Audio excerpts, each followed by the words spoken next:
finally today I am going to be putting together a pedal board. We're really sport for choice right now. There are so many great manufacturers out there that all sorts of sizes and shapes. So we're going to talk about what I chose and why. We're going to talk about the power that I chose, the pedals, of course, that I'm going to use, why I'm putting one together, all those sorts of things, and then we're going to listen to it at the end to see the result. Okay, when it comes to choosing which pedal board, there's really no right or wrong. It's a subjective thing. It's a personal preference. It's why you're putting one together. Okay, so I went with the Rockboard. The reasons why. All right, let's just talk a little bit about the different varieties that you've got.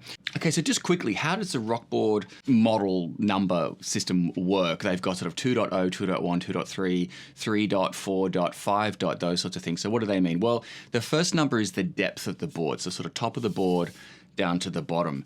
That's important because do you want one row of pedals, 2 rows of pedals, 3 rows of pedals? Of course, what sort of pedals do you have and those sorts of things. So that's going to be the depth. The width of the board is the second number. So I went with a 4.2, definitely 2 rows, probably not 3, but definitely 2 rows, and 2 is, as I said, the width. So it's probably a little bit bigger than a medium board, only a little bit. It's not a small board. It's not a sort of a real travel board, but it's not a behemoth either. Okay, so why did I go with Rockboard? Well, there's a few reasons. Firstly, when I was looking at the layout, go check out Pedal Playground. Everyone's probably familiar with that. It's a great resource to start planning your board. And if you look at one of the differences between Rockboard and some of the other manufacturers is they've got these sort of holes there, the sort of little grids within there, as opposed to the longer rails that you've got in some of the other ones. Now, for me, this is more versatile. Why? Well, if you've got rails and large pedals, think of the Strymon, the Big Sky or something like that, or even Boss pedals, you'll probably be fine. The little guys like this, it just sort of fits almost in between the rails. Just the top, just the bottom is fitting on there, depending on what you get. Now, if you want to put it right in the middle of the rail so it's nice and sturdy, then it just doesn't line up as well, in my opinion. So anyway, that's one of the reasons that I liked the Rockboard, that kind of grid layout. The next main reason for me was actually the size, and I'm talking about the depth. Now, this sort of, as I said, that's the 4 series.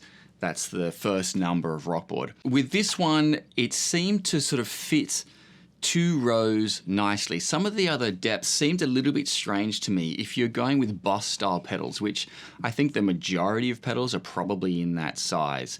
Of course, you've got the Strymons, the big ones, and the Helixes and those sorts of things, and then you've got these little guys as well. But the majority for me is around a Boss size.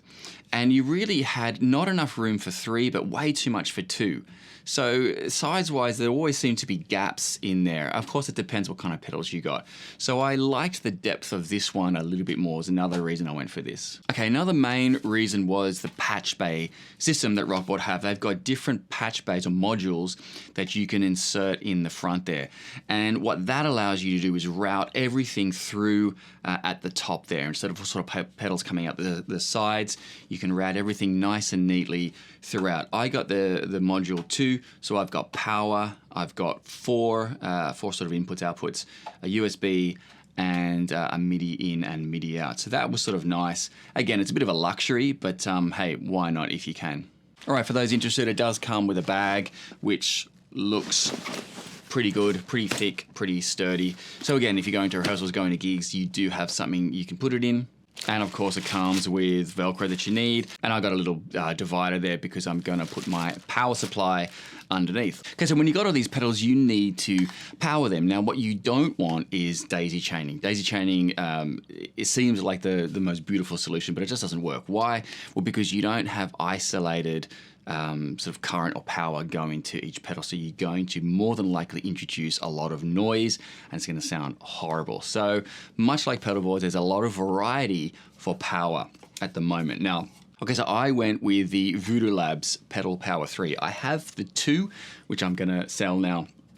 Why did I do the 3, or why did I do Voodoo Labs? Well, a couple of reasons. Firstly, this one has a 12 fully isolated inputs that you can use. They're up to 500 milliamps, so most pedals just don't draw that. They're probably 30, 40 amps, but this one goes up to 500. So if you do have really power-hungry pedals, then this one will cover it. It does have 2 slots as well that can go up to 12 volts. It doesn't have 18, so if you do have the odd pedal that is 18, you know, this one might not be for you unless you do a voltage doubler, which you can do. So again, it's a pretty flexible unit.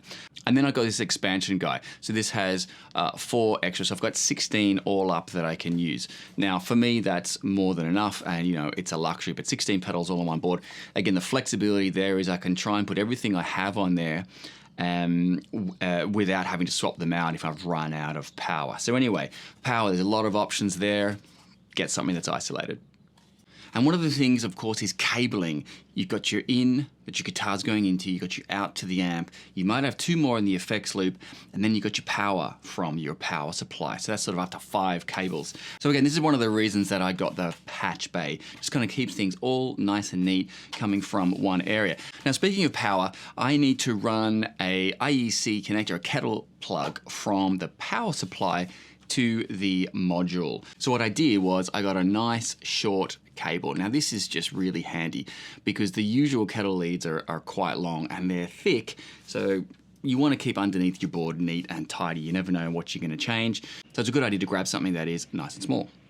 Okay, so what I'm going to do now is I'm going to put the loop side down, the soft sort of felt fuzzy side down, in between each of the tracks here. Now, I said before, one of the things that I think makes this board more versatile is the fact that the holes are few. There's lots of holes to, you know, thread cables through, but you don't have the long rails, you know, with massive holes in between them. But you still have these nice rails that are going across there. So 1, 2, 3, 4, 5, 6. I'm going to put velcro on those. Of course, the Rockboard comes with velcro, more than enough that you need, so nice and easy.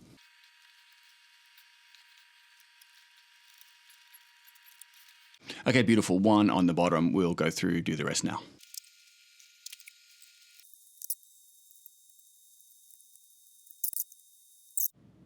Okay, one of the extras I got was a universal pedal mount. It's a tray, really. The cool thing about it is you can just put it sort of anywhere, connects on, and you can hook your power supply onto it underneath without sort of drilling into the board or anything like that.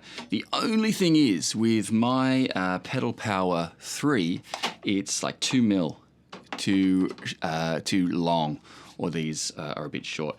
So it's just not going to fit in. It just means I'm going to have to mount it that way under the board, which isn't a big deal.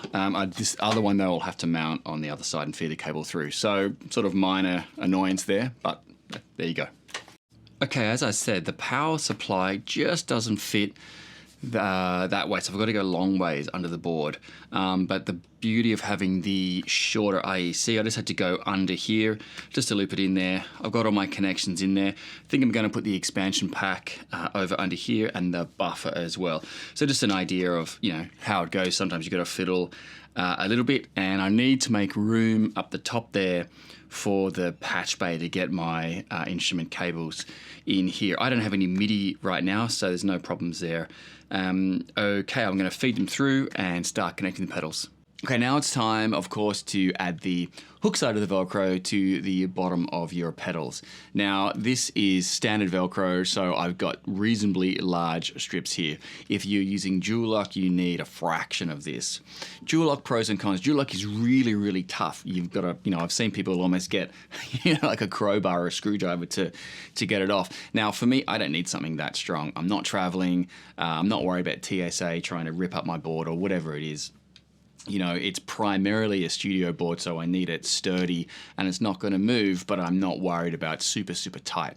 So Velcro for me. The other thing is something like this. There are dip switches inside there, and I want to be able to get in there. So I need to be able to access underneath. Velcro is just sort of easier to get off. Again, if you're using dual lock, you probably wouldn't be covering anything to get to the pedal, so maybe that's a moot point.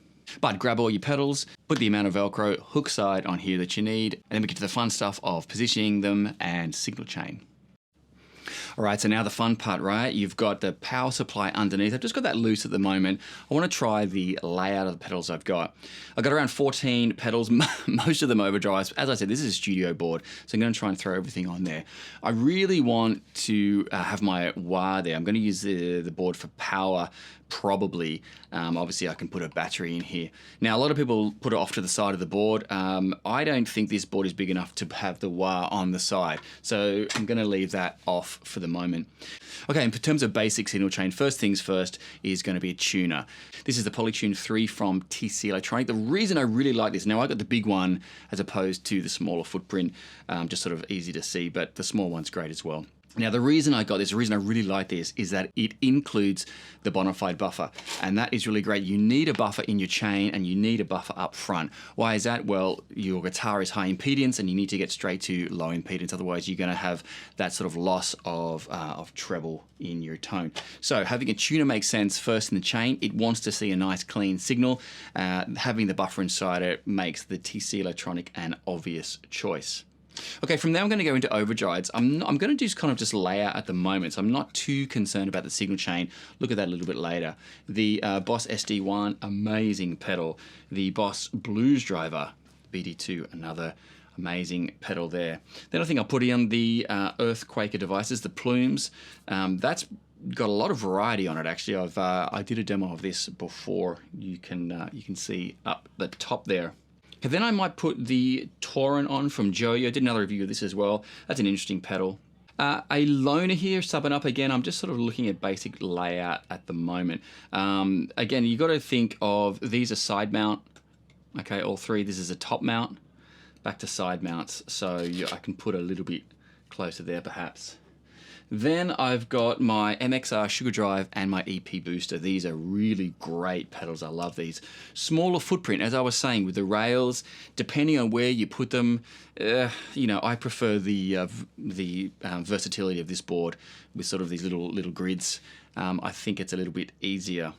Okay, from there, I'm going to go actually up to the end of the chain. I'm probably going to use these in the loop. And what I've got is my Hydra. That is a reverb and tremolo pedal from Keeley. A loner here, a digital delay, which is really nice. And then I'm going to put two more overdrives. My Joyo King of Kings and the Bogner Ecstasy Blue. Again, a ton of overdrives there, but I mean, as I said, studio board, you want variety. Okay, here I'm gonna put my my loop station more than likely. Why? Because I can access it easily, and everyone needs to have a looper pedal, some sort of looper pedal. It is a great practice tool. All right, what you're not going to see there is the little black buffer. Now, this is going to live under the board, and it's going to be the very last thing in the chain there. So I'll do a video later on the A being with and without that. That guy will be there.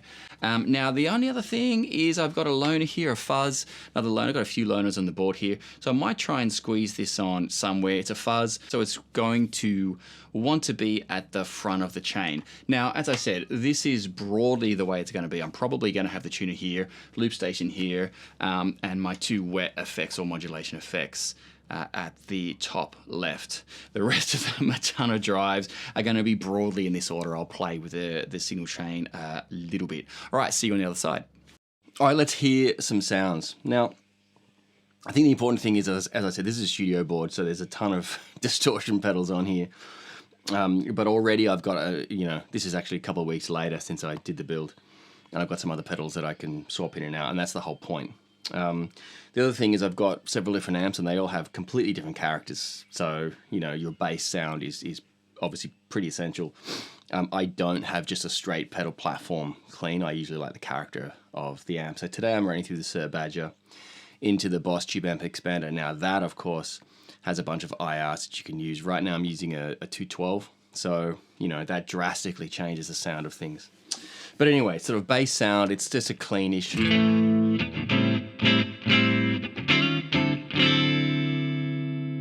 Okay, clean-ish sort of sound for right now. Okay, first things first, my always-on pedal pretty much is the EP Booster.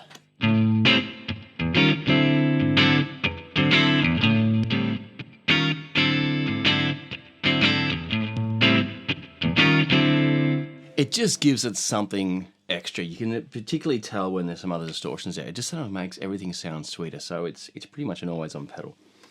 In terms of stacking, I seem to go sort of right to left, as most people do, I suppose. So if I want to just a little bit more, I'll turn on the sugar drive.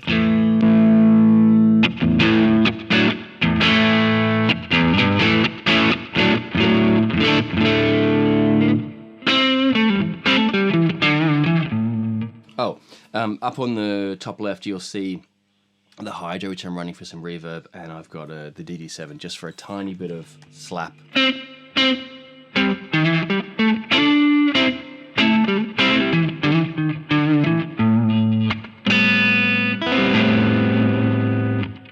Okay.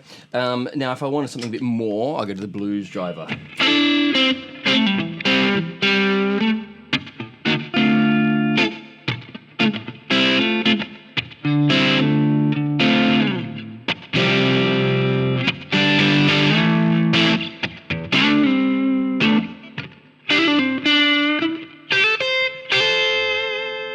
Really, really nice sound there. Now I'm just on neck pickup. Of course, you can go bridge to maybe turn the delay off.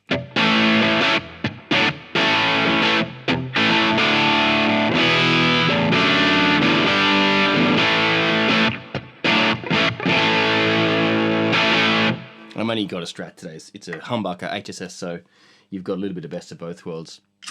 For something maybe a bit more, Klon-esque.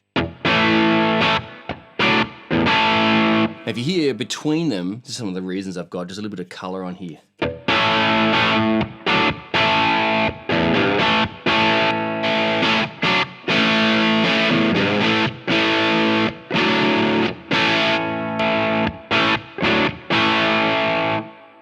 Subtle, right? But they do have a different character, and that's sometimes what you want. So again, go over to more the plumes, which is the green, tube screamer type of.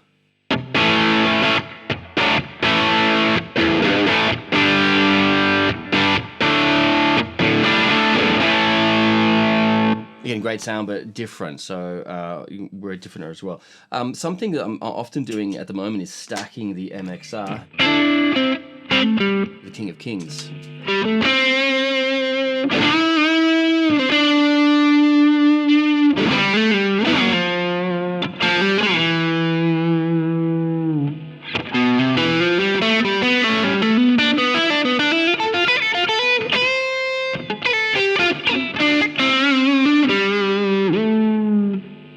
So I like that one as well. For something kind of fun, I'll crack on the sub and up.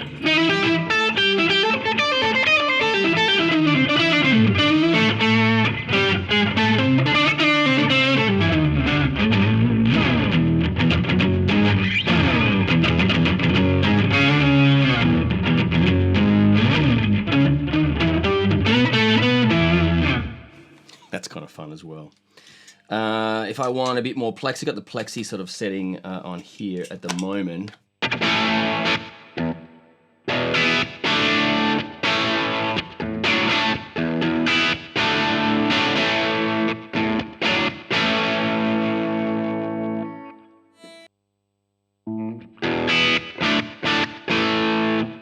And if I want to thicken that up, I can turn on the MXR. Turn the delay off.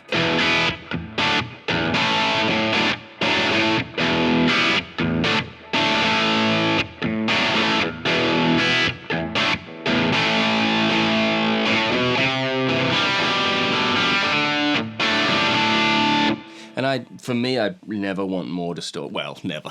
You can always have more distortion. Often I wouldn't have more distortion like that. If I want something really heavy, I'll switch the amp. But for this sort of setup, that's kind of what I've got. So a few sounds there. The loop station is a loop station, so I don't need to sort of hear that.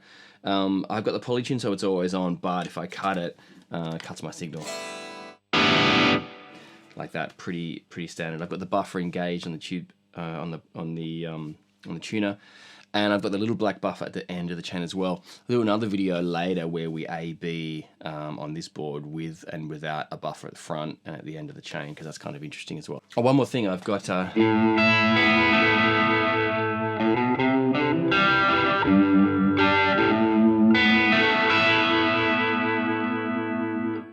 tremolo on the Hydra. I think that's pretty much everything. I didn't do the SD one, but it's the SD one. It's a great sound. I often use that actually on their heavier amp. But again, it's just another bit of color. Anyway, hope you enjoyed. See you next time.